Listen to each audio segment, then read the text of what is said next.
Good morning all of you. पिछले class में हम लोगों ने परमुटेशन कंप्लीट किया था, एक्सरसाइज 5A। आज हम लोग कॉम्बिनेशन स्टार्ट करेंगे।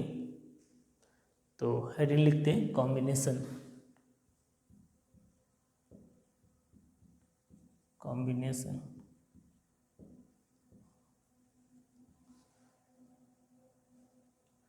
परमुटेशन कॉम्बिनेशन के जब हम लोग स्टार्टिंग पॉइंट पढ़ रहे थे, लेक्चर 1 जब देख रहे थे पढ़ रहे थे, उस समय बताए थे कि परमुटेशन को जनरली अरेंजमेंट के केस में यूज किया जाता है और कॉम्बिनेशन को सिलेक्शन के केस में। क्या लिख सकते हैं कॉम्बिनेशन के लिए? In case of selection, in case of selection we use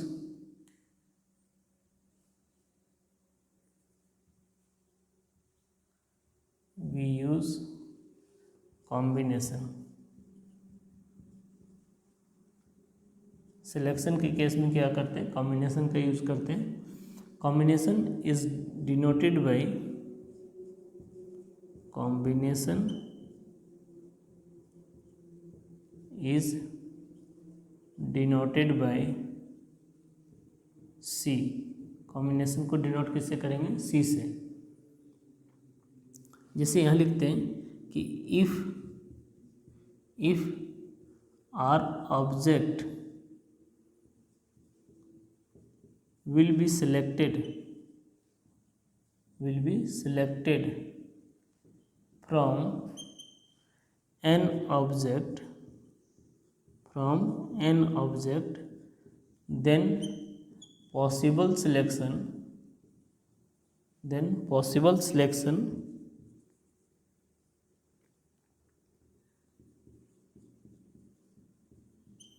is equal to NCR। तो उस केस में उसका पॉसिबल सिलेक्शन कितना होगा? NCR। जैसे आप खुद सोचिए कि मान लीजिए आपके पास 3 नंबर है, 1, 2 और 3। आप दो नंबर करके सिलेक्ट करेंगे। 2 नंबर करके सिलेक्ट करेंगे तो क्या कर सकते हैं? 1, 2 को सिलेक्ट कर सकते हैं, या फिर क्या कर सकते हैं? 2, 3 को सिलेक्ट कर सकते हैं, या फिर क्या कर सकते हैं? 1, 3 को सिलेक्ट कर सकते हैं। तो इसके सिवा ज़्यादा सिलेक्शन तो होगा नहीं। ऐसा नहीं कि 2, 3 सिलेक्ट हुआ तो 3, 2 अलग हो जाएगा। 3 सिलेक्शन के केस में तो आपका 2 है और 3 है, तो उससे 23 बने या 32 बने, उससे कोई मतलब नहीं रखता। सिलेक्ट कौन कौन हुआ है वो मायने रखता है। सिलेक्ट कौन कौन हुआ है वो मायने रखता है। तो इसमें पॉसिबल सिलेक्शन कितने हो गए? 3 हो गए। अब इसी चीज़ को अगर हम इस फॉर्मेट पे देखेंगे तो यहाँ क्या होगा? 3C2, 3C2।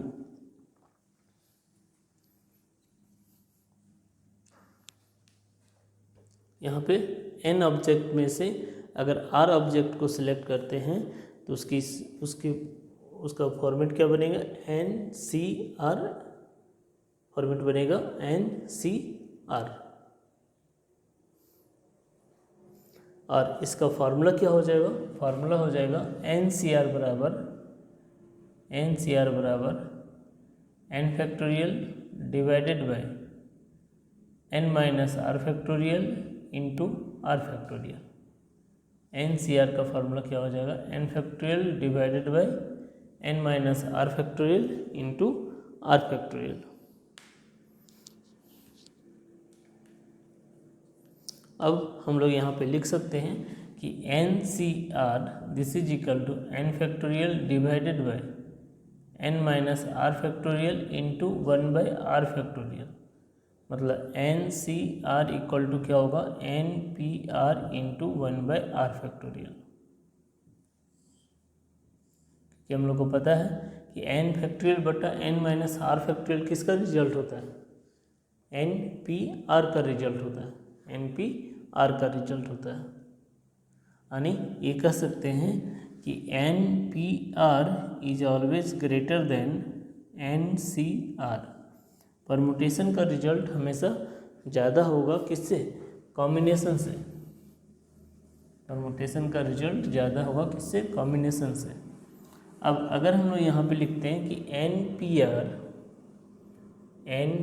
Are divided by N C R, this is equal to क्या हो जाएगा, आर फैक्टोरियल। अगर परमुटेशन के रिजल्ट को डिवाइड कर दें कॉम्बिनेशन से तो एन पी आर बटा N C R, this is equal to क्या हो जाएगा, आर फैक्टोरियल।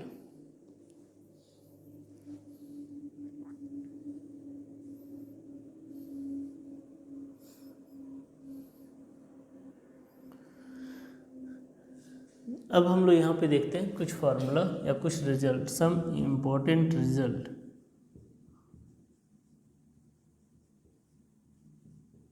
सम इम्पोर्टेंट रिजल्ट, जैसे कि अगर n ऑब्जेक्ट है जिसमें से एक भी ऑब्जेक्ट सेलेक्ट नहीं करना है, अगर एक भी ऑब्जेक्ट सेलेक्ट नहीं करना है उस केस में r का वैल्यू क्या हो जाएगा, 0।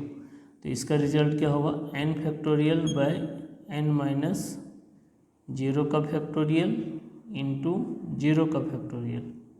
तो रिजल्ट क्या आएगा, n factorial bye n factorial into 0 का फैक्टोरियल। तो ये तो कैंसिल होगा, 0 फैक्टोरियल का वैल्यू 1 यानी n से 0 का वैल्यू क्या होगा, 1 होगा। नेक्स्ट अगर मान लेते हैं हम लोग को n ऑब्जेक्ट है, डिफरेंट ऑब्जेक्ट, जिसमें से 1 ऑब्जेक्ट को सिलेक्ट करना है, तो इसका फॉर्मेट क्या बनेगा, n factorial bye n minus 1 का फैक्टोरियल इंटू 1 फैक्टोरियल। तो दिस इज इक्वल टू क्या लिख सकते हैं, n इंटू n माइनस 1 का factorial divided by n minus 1 का फैक्टोरियल इंटू 1 फैक्टोरियल का वैल्यू 1। ये कैंसिल होगा यानी दिस इज इक्वल टू क्या होगा, n। नेक्स्ट अगर n ऑब्जेक्ट में से 2 ऑब्जेक्ट का सिलेक्शन करते हैं तो क्या होगा, n factorial bye n minus 2 का फैक्टोरियल इंटू 2 फैक्टोरियल। तो दिस इज इक्वल टू क्या होगा, n into n minus 1 into n minus 2 का फैक्टोरियल बटा n माइनस 2 का factorial and this is into 2 factorial. तो यहाँ से कैंसिल होगा, तो दिस इज इक्वल टू क्या होगा, n into n minus 1 by 2।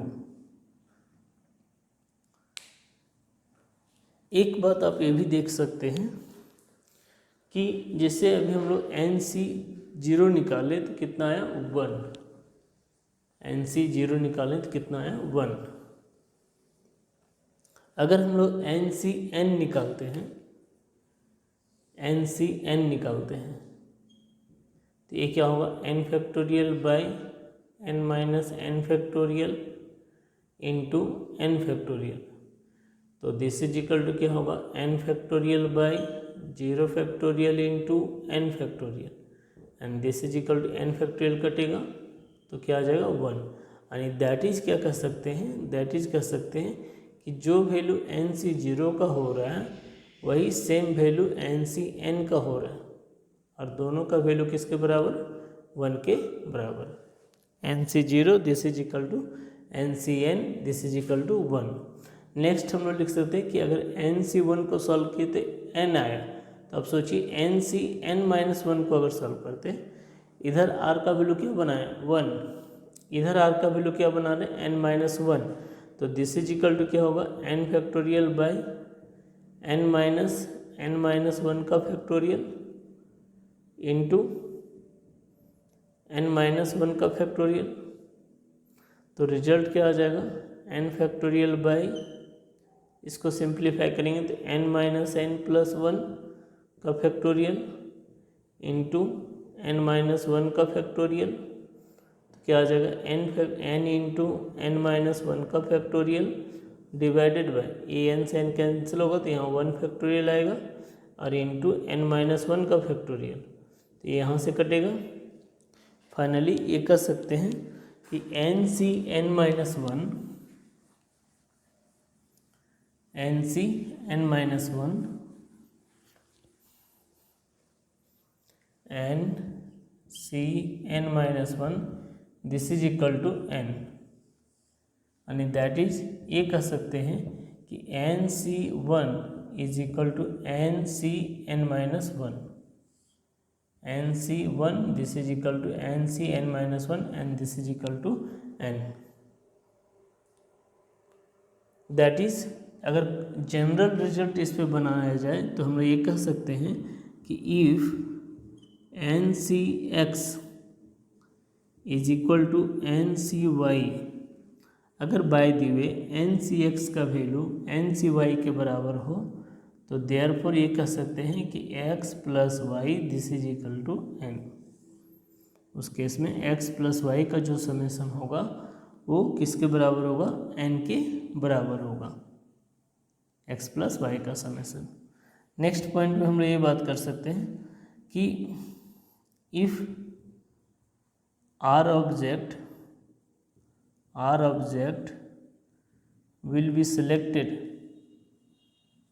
will be selected from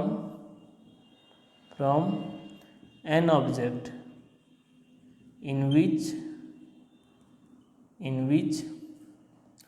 one object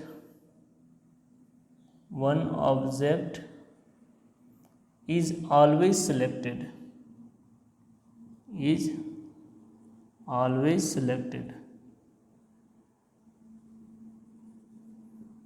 अगर आर ऑब्जेक्ट सेलेक्ट करने हैं कितने में से, एन ऑब्जेक्ट में से, जिसमें से एक ऑब्जेक्ट हमेशा क्या रहेगा, सिलेक्टेड रहेगा, जिसमें से एक ऑब्जेक्ट हमेशा क्या रहेगा, सिलेक्टेड रहेगा। देयरफॉर पॉसिबल सिलेक्शन कितने हो जाएंगे, देयरफॉर पॉसिबल सिलेक्शन इज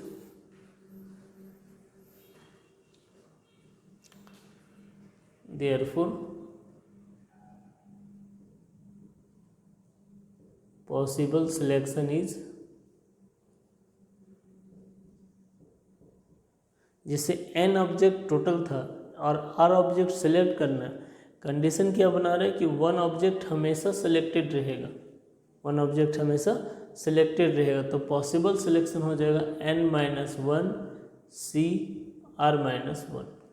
क्यों, क्योंकि आपको तो सिलेक्ट करने थे आर ऑब्जेक्ट, कितने में से, एन ऑब्जेक्ट में से, जिसमें से कंडीशन क्या बता रहा है कि सर एक ऑब्जेक्ट हमेशा सिलेक्टेड रहेगा, तो एक ऑब्जेक्ट सेलेक्टेड रहेगा तो क्या हो जाएगा, N minus one C R minus one, possible selection. लेकिन वही लिखते हैं कि इफ वन ऑब्जेक्ट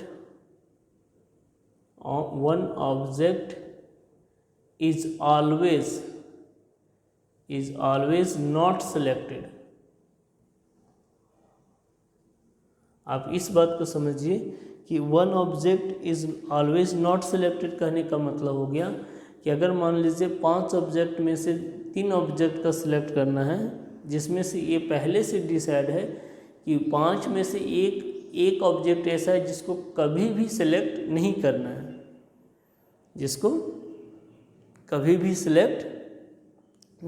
है, इसका मतलब क्या हुआ कि अगर 5 में से आपको 3 सिलेक्ट करना था जिसमें एक ऑब्जेक्ट कभी भी सिलेक्ट नहीं करना है, मतलब आपको 4 में से ही 3 ऑब्जेक्ट क्या करने हैं, सिलेक्ट करने हैं, 4 में ही से ही 3 ऑब्जेक्ट क्या करने हैं, सिलेक्ट करने हैं। तो इसका पॉसिबल सिलेक्शन क्या होगा, इसका पॉसिबल सिलेक्शन होगा n minus one C R. कब, अगर एक ऑब्जेक्ट ऑलवेज नॉट सिलेक्टेड होगा तब, और एक ऑब्जेक्ट अगर ऑलवेज सिलेक्टेड रहेगा तो n minus one C R minus one. Next point में लिखते हैं हम लोग,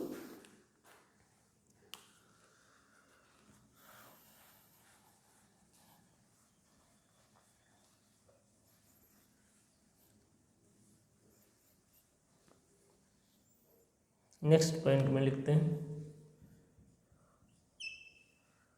कि if R object selected from an object in which and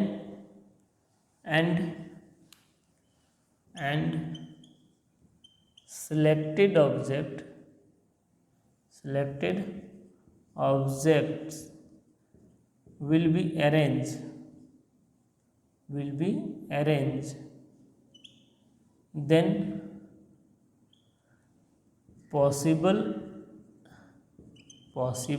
arrangement after selection is equal to NCR into R factorial. क्या बोल रहे हैं, सो ध्यान से सुनिए कि अगर हम लोग R ऑब्जेक्ट सेलेक्ट करते हैं, जैसे अभी हम लोग ने एक एग्जांपल देखा था, 1 2 3 था, ये 3 नंबर थे हम लोग के पास। 2 नंबर करके अगर सेलेक्ट करेंगे तो एक 1 2 बनेगा, 1 2 सेलेक्ट होगा, एक होगा 2 3, एक होगा 1 3।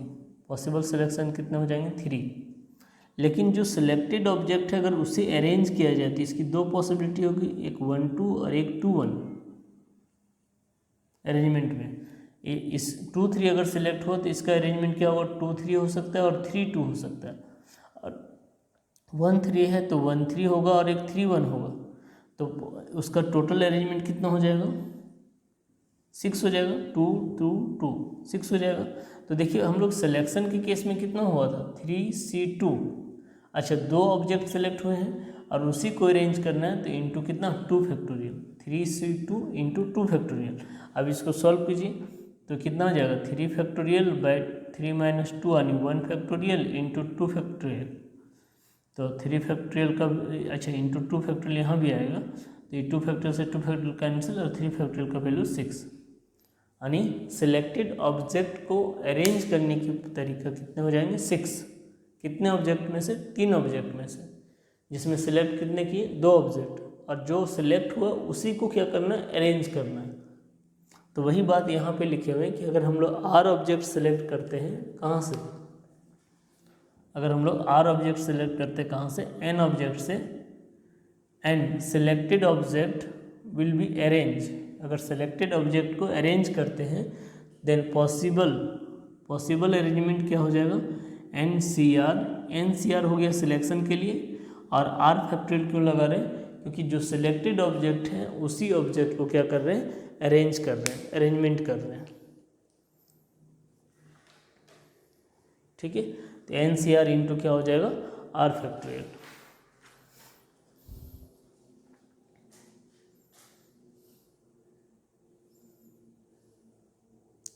नेक्स्ट हम लोग देखते हैं एक स्टेटमेंट, कर प्रूव दैट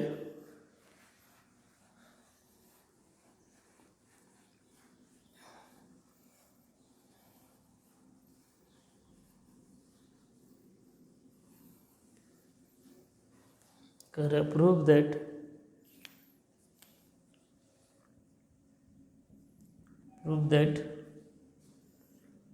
NCR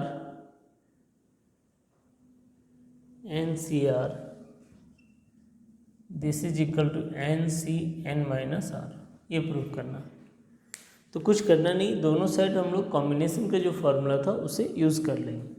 अब हम लोग को अपने से रिजल्ट पता चल जाएगा। जैसे कि NCR को अगर सॉल्व करते हैं तो ये क्या होगा, N factorial divided by N minus R factorial into R factorial, N factorial divided by N minus R factorial into R factorial.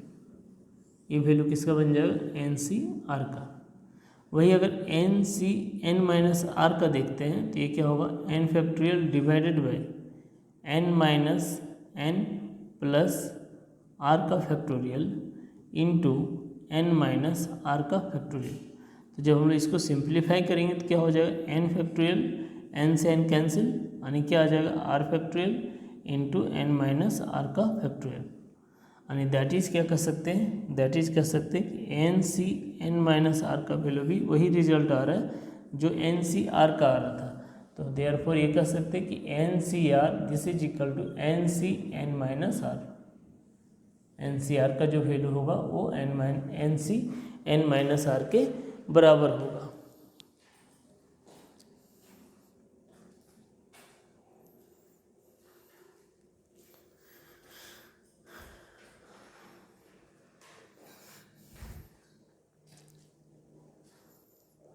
Next कह रहा है prove that R times of NCR is equal to N times of N minus 1 CR minus 1।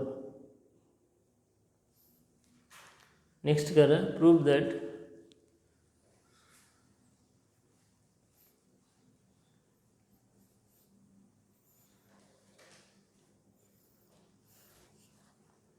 prove that r times of NCR this is equal to n times of n minus 1 CR minus 1। तो देखिए हम लोग यहाँ पे क्या कर सकते हैं, LHS लेके चल सकते हैं। LHS कितना है, LHS कितना है, LHS है r टाइम्स ऑफ NCR, यानी यहाँ लिख सकते हैं r times of n factorial बटा n minus r factorial into r factorial. ठीक है, तो दिस इज इक्वल टू क्या लिख सकते हैं, r into n factorial divided by n minus r का फैक्टोरियल इंटू r फैक्टोरियल क्यों लिख सकते हैं, r इंटू r माइनस 1 का factorial, r into r minus 1 का फैक्टोरियल। तो यहाँ से r और r कैंसिल हो जाएगा, तो आगे बढ़ के क्या लिख सकते हैं, n फैक्टोरियल को लिख सकते हैं n इंटू n माइनस 1 का factorial divided by n minus r factorial को क्या लिख सकते हैं, n माइनस r फैक्टोरियल को लिख सकते हैं n minus 1 minus r minus 1 whole का फैक्टोरियल, होल का फैक्टोरियल और इंटू कितना हो जाएगा, r माइनस 1 का फैक्टोरियल, ऐसा लिख सकते हैं। अब यहाँ पे ब्रैकेट अगर हटेगा तो -1 और +1 कैंसिल होगा, n माइनस r का फैक्टोरियल रह जाएगा। अब देखिए इसको क्या लिख सकते हैं, यहाँ तो n बाहर हो गया, ये मिल के n फैक्टोरियल बना, मान लेते हैं ये x फैक्टोरियल है, तो यहाँ x माइनस वाई का फैक्टोरियल है इंटू वाई का फैक्टोरियल। यहाँ साइड में लिख सकते हैं कि मान लेते हैं कि n माइनस 1 क्या है, x है, और r माइनस 1 क्या है, y है। तो क्या रिजल्ट आ जाएगा, n तो बाहर रह गया, यहाँ क्या आ जाएगा, x फैक्टोरियल बट्टा कितना आ जाएगा, x माइनस वाई का फैक्टोरियल, x माइनस वाई का फैक्टोरियल इंटू कितना हो जाएगा, y फैक्टोरियल। मतलब क्या लिखाएगा, n times of x c y लिखाएगा, यानी फाइनली क्या लिख सकते हैं, n times of n minus 1 c r minus 1, n minus 1 c r minus 1।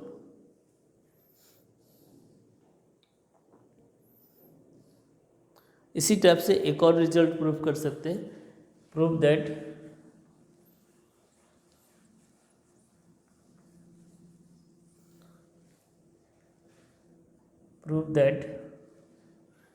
n plus 1 c r plus 1, n plus 1 c r plus 1 divided by NCR this is equal to n plus 1, this is equal to n plus 1 by r plus 1, n plus 1 by R plus 1, कि अगर n plus 1 C R plus 1 का result n C R से divide हो तो उस case में उसका result क्या बनेगा, n plus 1 by R plus 1। तो हम लोग यहाँ लिख सकते हैं LHS क्या है, n plus 1 C R plus 1 बटा कितना, n सी आर। तो इसका फॉर्मूला क्या बनेगा, नोमिनेटर में अगर ब्रेक करेंगे तो n प्लस 1 का factorial divided by n plus 1 minus r plus 1 का whole factorial into r plus 1 का फैक्टोरियल डिवाइडेड बाय यहाँ क्या आएगा, n फैक्टोरियल बटा n माइनस r का फैक्टोरियल इंटू r का फैक्टोरियल। तो रिजल्ट क्या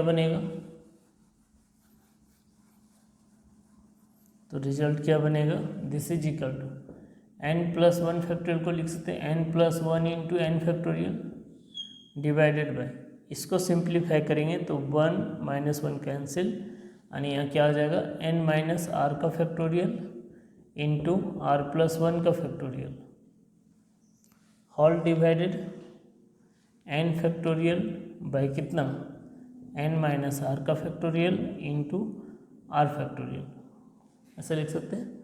तो देखिए यहाँ पे क्या आ जाएगा, इक्वल यहाँ पे आ जाएगा।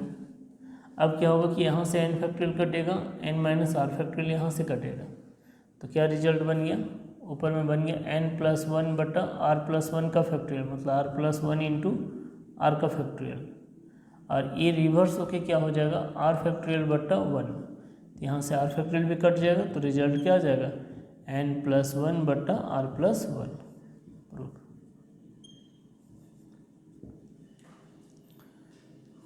n+1 बटा r+1 यानी कि n+1 CR+1, n+1 CR+1 बटा NCR इज इक्वल टू क्या हो गया n+1 बाई r+1। वही अगर इसी को रिवर्स लिखेंगे,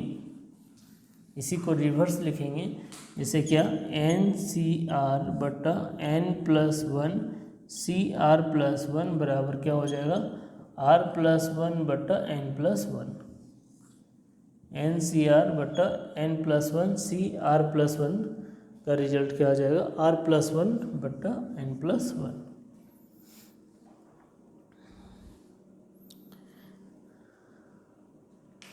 एक क्वेश्चन देखते हैं। क्वेश्चन है कि if NC5 equal to NC7 then find the value of n। NC5 का वैल्यू कितना दिया हुआ है NC7 के बराबर। NC5 this is equal to NC7। तो अभी हम लोग जो प्रॉपर्टीज देखे थे कि NCX अगर बराबर हो किसके NCY के, तो इस केस में x प्लस वाई का जो सम होगा वो n के बराबर होगा। तो देखिए x की जगह कितना है 5 और y की जगह कितना है 7, तो देयरफॉर क्या कर सकते हैं कि 5 + 7 this is equal to n यानी that is n equal to 12। n का वैल्यू क्या आ गया 12 आ गया। अब इसी चीज़ को अगर डिटेल से सॉल्व करते हैं तो क्या ऐसा बनेगा NCR बराबर क्या होगा n फैक्टोरियल बटा n-5 का फैक्टोरियल इंटू 5 का factorial, this is equal to n factorial बटा n-7 का फैक्टोरियल इंटू 7 का फैक्टोरियल। ये इधर आ जाएगा 5 उधर चला जाएगा तो क्या हो जाएगा n और n कट जाएगा, ये इधर आएगा तो क्या हो जाएगा n-7 का फैक्टोरियल बटा n-5 का फैक्टोरियल इक्वल टू 5 फैक्टोरियल बटा 7 फैक्टोरियल। अब देखिए ये दोनों में ज़्यादा किसका वैल्यू है n-5 का, तो ब्रेक कौन होगा n-5। तो कैसे लिखेंगे, तो यहाँ लिख सकते हैं हम लोग n-7 का factorial divided bye n-5 n-6 n-7 का factorial, this is equal to 5 factorial by 7 factorial. 7 को लिखते हैं 7 इंटू 6 इंटू 5 फैक्टोरियल, ये यहाँ से कटेगा और ये यहाँ से कटेगा, दोनों को पलट देंगे, दोनों रिजल्ट को पलट देंगे। तो पलट दीजिएगा तो क्या होगा n-5 n-6 equal to 7 into 6 यानी कि n-5 इक्वल टू 7, तो देयरफॉर n इक्वल टू क्या हो जाएगा 12। या फिर अगर प्रॉपर्टी याद रखिएगा तो आपको डायरेक्ट सॉल्व करने में आसानी होगी। तो आज के लिए यहीं तक रखते हैं, नेक्स्ट क्लास में इसके कुछ और क्वेश्चन देखेंगे, एग्जाम्पल और एक्सरसाइज स्टार्ट करेंगे। Thank you.